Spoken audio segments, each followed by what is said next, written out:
Hello guys ဒီ video ထဲမှာတော့ကျွန်တော် type conversion အကြောင်းပြောပြမယ်type conversion ပေါ့နော် sorry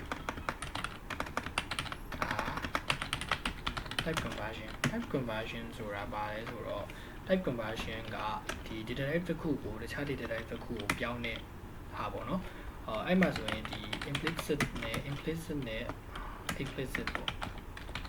implicit မျိုးရှိတယ်ဒီ implicit ကကျတော့ automatic ကျွန်တော်တို့ပြောင်းနေနီးနောက်ကျရင်ကျွန်တော်ရှင်းပြမယ် explicit ကကျတော့ဒီ print ထုတ်မှာပြောင်းလိုက်တဲ့နီးလို့ပြောမှာပေါ့အဲ့လိုမျိုးတစ်ခုရှိတယ်ဒါပေမဲ့3ပုံ3နည်းလေးကျွန်တော်ပြောပြမယ်ဆိုတော့ဒီတော့ကျွန်တော်တို့မှာဒါကတော့ and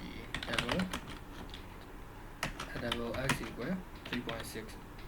ဒီလိုတစ်ခုရှိတယ်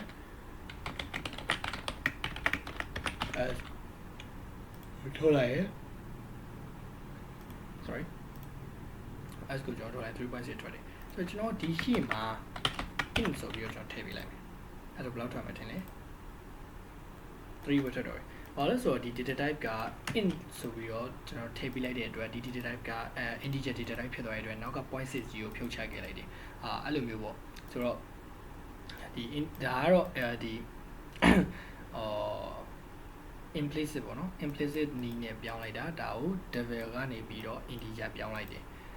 ဒါတနည်းဆိုတော့ explicit ကဘယ်လိုဟာမျိုးလဲဆိုရင်ဥပမာcharacter x equal 100ကိုပေးလိုက်မယ် okay character x ကို100ပေးလိုက်တယ်ဘာထွက်မှလဲဆို d ထွက်လာလိမ့်မယ်ဟောလဲဆို d ရဲ့ value က character မှာဆိုရင်100ရှိတယ်အဲ့လိုမျိုးပေါ့နော်ဒါ implicit နည်းဆိုတော့ကျွန်တော်တို့ဒီ explicit နည်းနဲ့တွားလုပ်မယ်ဆိုရင်ဘယ်လိုလုပ်အောင်လဲဆိုတော့ဒီမှာ char 100 okay ဒီမှာ d ထွက်တယ်ဘာလို့လဲဆိုတော့ဒီ100ကဒီရှိမှာ character ဆိုတဲ့ data type တခုထည့်ပေးလိုက်လို့ပေါ့နော်အဲ့ဆိုနှစ်နည်းရှိရဆိုကျွန်တော်တို့တည်သွားလိမ့်မယ်ဥပမာရေးတော့ double a equal ဒီမှာဆို integer ဆိုပြီးတော့ 3.6 ဆိုပြီးတော့ဒီ 3.6 ကို integer ပြောင်းလို့ရရင်ဒီရှိတယ်ပြီးတော့ဒီမှာ character ဆိုပြီးတော့ပဲဒီမှာ100ပေးပြီးတော့မှအောက်မှာဒီလိုမေးခြင်းမင်းနဲ့ဒီ standard output မှာပဲထုတ်တဲ့နည်းရှိတယ်ဆိုတော့ဒါတွေကိုဘယ်လိုနေရာမှာသုံးပါလဲပေါ့နော်အဲ့ကျွန်တော်ဥပမာတစ်ခုပြမယ်samuel တစ်ခုဖြေရဆိုပါတော့ဗျာ question က10ခုရှိလိမ့်မယ်ကျွန်တော်တို့မှန်တာပေါ့နော်ကျွန်တော်မှန်တာက10ခုရှိတယ်ဆိုတော့ဒါကိုကျွန်တော်အချိုးကျထွက်မယ် int ပြောမလဲ max ပေါ့နော် max equal ဒါတော့အဲ့ဒါဆိုရင်ဒီ correct ကို questions နဲ့စားပြီးတော့ဒီရာခိုင်နှုန်းထွက်ချင်တဲ့အတွက်ကျွန်တော်တို့က100နဲ့မြောက်ပေးရမယ်100နဲ့မြောက်ပေးရမယ်ပေါ့နော် max ကိုကျွန်တော် print လုပ်မယ်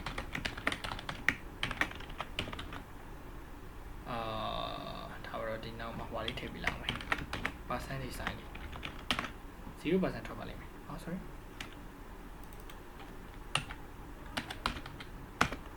ကျွန်တော်စလုံးမမှားနေ0% ထွက်တယ်လဲဆိုတော့percentage တွက်ချင်နေရာမှာကျွန်တော်တို့ကဘယ်လိုမလဲဒီ integer ကြီးတွေနဲ့တွက်လို့မရဘူးလို့ပြောလို့ရတယ်ဒီဘယ်လိုမလဲဗျာ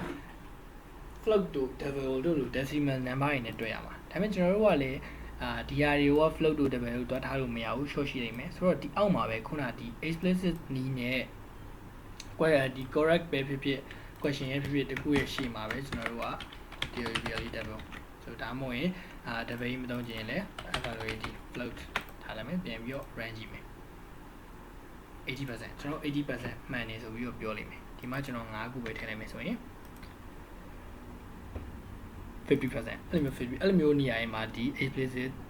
နီးကိုသုံးတယ် implicit နီးလေးသုံးတာရှိပါတယ်နောက်ပိုင်းကျရင်တွေ့လာမှာပါဆိုတော့ဒီနေ့ကတော့ type conversion အကြောင်းပြောပြပေးသွားတာပဲဖြစ်ပါတယ်